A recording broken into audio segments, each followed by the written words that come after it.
Well guys, it's not just another week in the Triple Crown camp, Group 1 week, which is really exciting. Revolutionary Miss tomorrow. We'll get back to that, but let's talk firstly about the week just gone. As we mentioned last week, big weekend, Super Saturday last Saturday. Triple Crown Saturday, wasn't it? Something like that. Something like that, I think you termed it. So, no, it was pretty exciting. We had three runners first up. They all went really well, but particularly wanted to call out Pierossa, who was coming off one trial straight to 1600, and she looks like she's going to have a really good preparation. Yeah, I was particularly pleased in her effort. I thought she was outstanding. As you say, one trial going into it, so fitness was going to be the issue. We ultimately actually wanted a 1400 metre race, but the appropriate one wasn't there. So big ask, Group 3, over the mile first up, a little underdone, and I thought she was really tenacious. She looked like she returned well, or probably better than ever in her trial leading into it, and I think she franked that in the race as well. So particularly pleased with that. Up to 1900 next start in the Epona Stakes, another Group 3 event, which is, again, probably chasing our tail a little bit fitness-wise, but each outing she's just going to be getting closer to the mark, and I think she'll appreciate the extra distance as well. And that'll be on Slipper Day, so really exciting for her owners and a few runners on Slipper Day. A few runners on Slipper Day. Miss Hellfire back there as well. No, very exciting. So looking forward to that. But the other sort of impressive run this week was Global Miss's second trial. A 2-year-old filly. She led all the way and looked really good. Yeah, she did. She's a funny one. She's taken a little bit extra time to get fit, as you know, they're no different to humans. We all get fit and require a bit extra work. Well, I wouldn't say we all get fit, but we all take, yeah, I know, especially given the conversation we had earlier. But yeah, no, you know, different horses take more work to get fit, and she's certainly one of those, and she took great benefit from the first trial, and as you say, she led all the way, showed great natural speed, and her fitness levels were obviously much more up to the mark because she finished off very strongly through the line as well. So great to see from the daughter of Zoostar. Kicking off this week, tomorrow. I'm going to give a quick honourable mention to pole position actually. First up in Doomben for the first time, and I thought he ran terrific. So he had it for all money halfway down the straight. I was just about ready to send a congratulatory message to everyone, but wasn't quite to be. Peaked on his run, but look out for him second and third up. I'm going to call it now. There's a win there, and somewhere in his next 2 starts. No, absolutely. No, he was strong, and in his new stable up at Eagle Farm with Annabelle. So tomorrow we've got a couple of we've got a big day tomorrow, as we've already mentioned, but 2 Russian Revolution runners. First one being Full Revolution.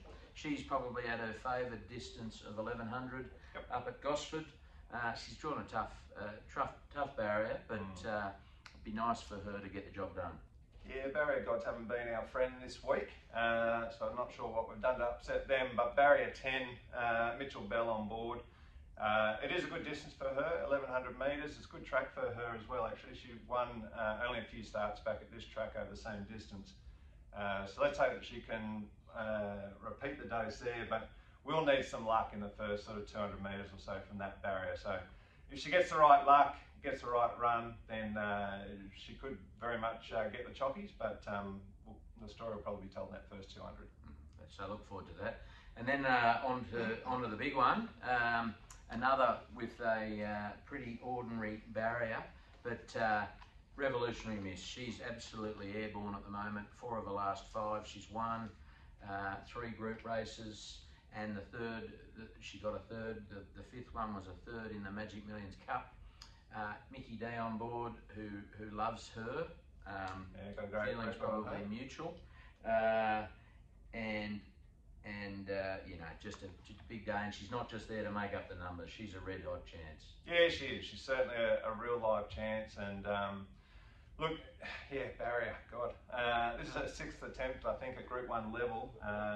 Never seems to draw a good gate when she gets to Group 1. Group 1 place or second on 2 occasions. Look, I think she deserves a crack here. As you say, she's in red hot form. She's actually earned over $1.5 million in prize money now. She's been such a good mare from an early age all the way through to now. She's been outstanding, and in the form of her career at the moment, well, the real consistency is what I love to see. So yeah, I think she's in with a real live chance. Zugotcha the one to beat from an easy gate, I think barrier 2 or 3. But there's some good speed out wide with us, so I'd like to think we might be able to track across with them and hopefully just tuck in behind the leaders if we get the right luck. And if we do, look out. Yeah, no, absolutely. Congratulations to all the owners just for being there, and I'm going to call it, she'll win. I like it. Moving on, Monday we have our European import Hiawatha having his second trial, coming off a very, very soft one. This will still be well short of where he's going to get to, 1,030 metres I think it is at Rose Hill. Jason Collett's on board this time around, and yeah, really, really keen, and I know there's some owners really keen to see how he goes on Monday. That'd be great, won't it? It's always interesting, and see how he progresses from one trial to the next. But you know, I know Annabelle and the team have been really happy with the way he has been progressing, which is good. And having that, he hasn't run for quite a while, so it's obviously going to take a bit of conditioning to get him up to the mark, but and then also up to his preferred distance, which is as a staying journey. So really looking forward to it and seeing how it all unfolds. Then we've got Capital Asset nommed on Wednesday at Sandown. He's coming off a really tough win, and it'd be lovely to see him go back to back, but yeah, nommed on Wednesday. Yeah, that's right. As you say, good last start winner. Going for his 5th career win, actually, which is a testament to the horse. He's been doing a great job, and to be going for 5 wins, that's great going. So fingers crossed he runs really well. There's also Sir Artie nominated down there, which is a chance of going around in the same race, but obviously we're going to assess that. He's also nominated up here. Do you want to take the job? Maybe I should. You're going to leave horses out? Next we've got Sir Artie, who's nominated for the same race down in Melbourne, as Chris just mentioned to you, and also another one on the same day at Wyong, a similar type of race. So left Peter and Paul alone for the last couple of days, and we'll make some calls on that over the weekend and early next week. But both look like nice races for him, and he's in good form. Yeah, both look great races for him, so it's just a matter of having a look at the respective fields and try and get a feel for it, where he's best going to be placed. But coincidentally, he's also going for his 5th career win, I believe. So also a horse who's been in great form, and I think he'll be very competitive wherever he goes. And finally, our runners for the week, we've got Zoo Prince returning from a gelding operation. It's just taken him a little time. He's a big fella, so taking him a little long to get him back to a level where he can run. But he's a really exciting gelding, and it'd be great to get him back to the races. Yeah, it will be. Good to see him back, and yeah, it'll probably take a few runs to get him right up to the mark, but I've got no doubt he'll be very competitive. It's a metropolitan meeting out at the provincial track of Wyong, but yeah, great to see him back in action, and he is a talented horse. He's a horse I've got a lot of time for, so yeah, fingers crossed he returns well. So good luck to all the owners of the runners this week, and it'll be exciting to see how they all go. Before I go to my favourite part of the week, Chris, we were just going to talk about, we've got a Pierro filly from the Magic Millions with 5% share remaining. We do. It's yeah, really high class filly. Exciting. We love the Pierro fillies. We've had 2 in Triple Crown's history. One being Pierossa, Group 3 winner, and hopefully might improve upon that in due course. Who knows? And Rillamin Ruby, who was a Group 2 winner. Both have been yeah, really fantastic race horses, but also great residual value horses as well. Pierossa will be worth a pretty penny in due course, but Rillamin Ruby we sold for 950,000, was it, up at the Gold Coast after her racing career. So and this filly, she's just a very similar type, a great Pierro filly, very athletic, and a really strong stakes winning sort of family. So a lot of upside there. not only on the racetrack, but also that residual value as well, which is a really big added bonus. Yeah, so 60% of the, I think 50 or 60% of the Pierossa group are back in this one, and we had it sold, but 5% popped up again. So if you're keen to get involved, we'd love to sell it to you, so give me a shout. Red hot tip time. So last week, Chris, well, we got your 2 wins. There you go. Chris, you got. Don't go on with the rest of it.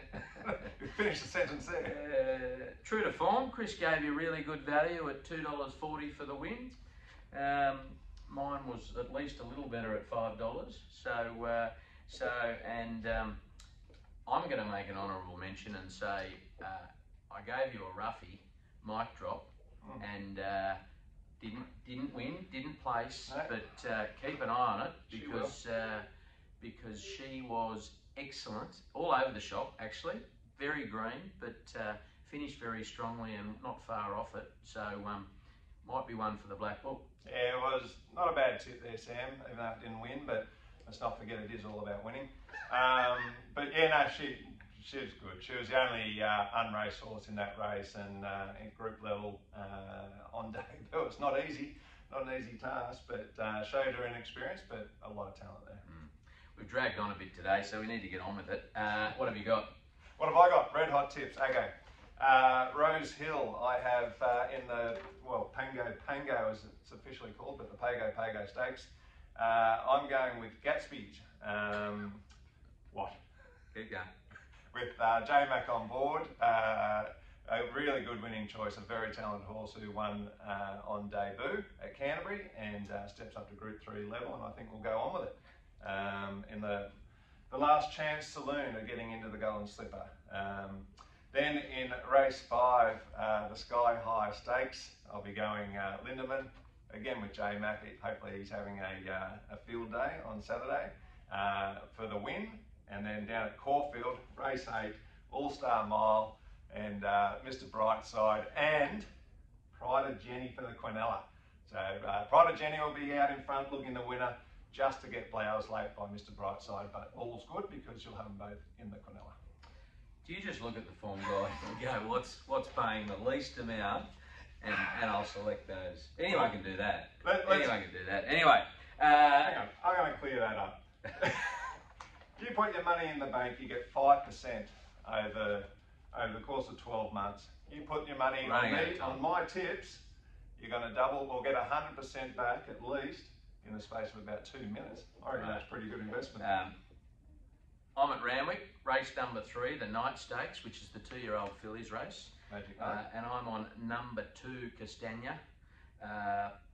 Paying $3.50. See, I share my odds. Good capitalist filly there for Annabelle. Good capitalist filly. Annabelle's in form, red hot form, and after Lady Laguna last week. So race 3, number 2, Castagna. Then I'm looking at a little more value. Race 6, the Morris McCartan. This horse resuming, number 10, Dashing Legend, paying $6.50. And I'm going a little rougher again. Race 9, the Ajax Stakes. I've had a bit of success with this one. Number 12, Robusto, paying $15. I am also, because I couldn't find anything at decent value, I've gone a little multi at Caulfield. Sounds like you're making an excuse. So I'm going. I've got race 6, number 2, Bold Bastille. Race 7, number 11, Peace Treaty.